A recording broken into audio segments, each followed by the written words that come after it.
Hi everybody, this is David Forster with Basecamp Trading, and this is your free video for Friday, March 6th. And what I want to talk about is one of the trend lines that I've been watching for months. And one of the questions I have for you is, what's your reference point? So how do you really determine if you're bullish or bearish on different time frames?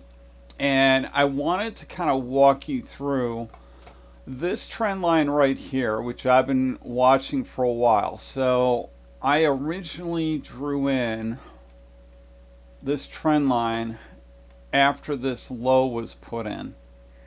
And then one thing where trend lines can be helpful, and a lot of people don't necessarily look at angled trend lines. They look more like the horizontal trend lines like this, because they're a little bit more obvious in terms of what's going on.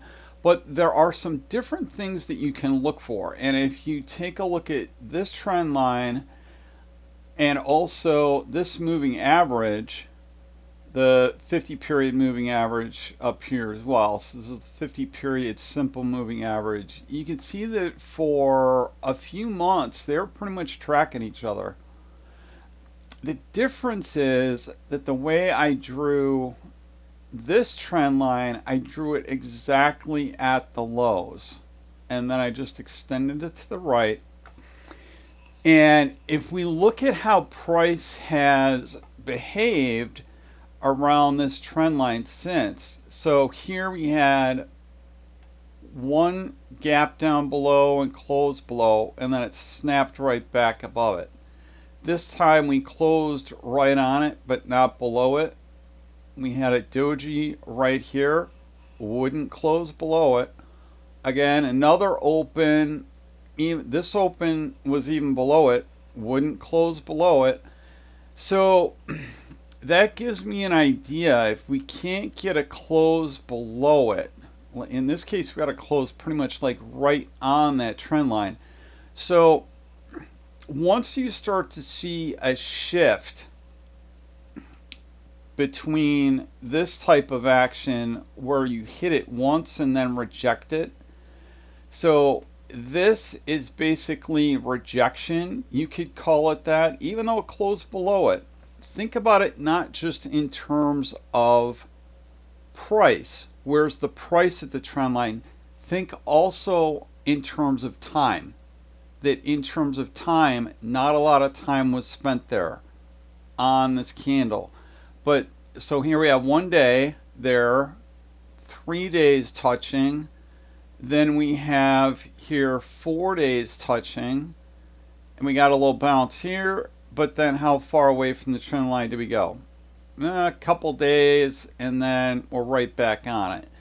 So you can get a sense sometimes a little bit early of weakness, because the more times you touch a trend line, and particularly once you get below it, and that's what we're looking at right now, is that yesterday we did touch that trend line.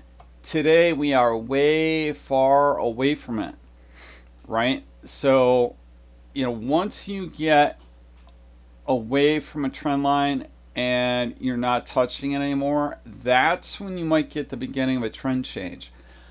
So whether you want to look at an angled trend line like this, or we can see something similar with this horizontal trend line. If I extend this to the right, you can see how every time we touched it, with this trend line, we've not gotten a single close below it. Today might be the first time. That could be a significant move.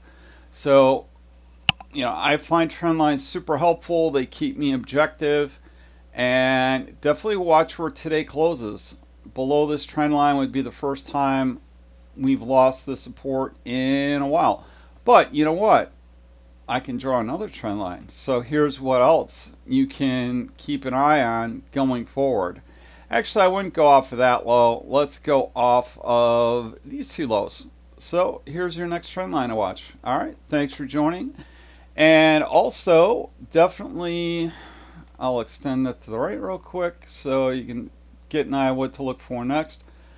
So, if you are not a member of Basecamp, highly encourage you to go to bctnow.com and then go to /join. Once you put in that URL, you will get an offer to join our rooms for 30 days for $7. All right. And also, if you could please like and subscribe to this video, we'd appreciate it. Thanks and have a great weekend.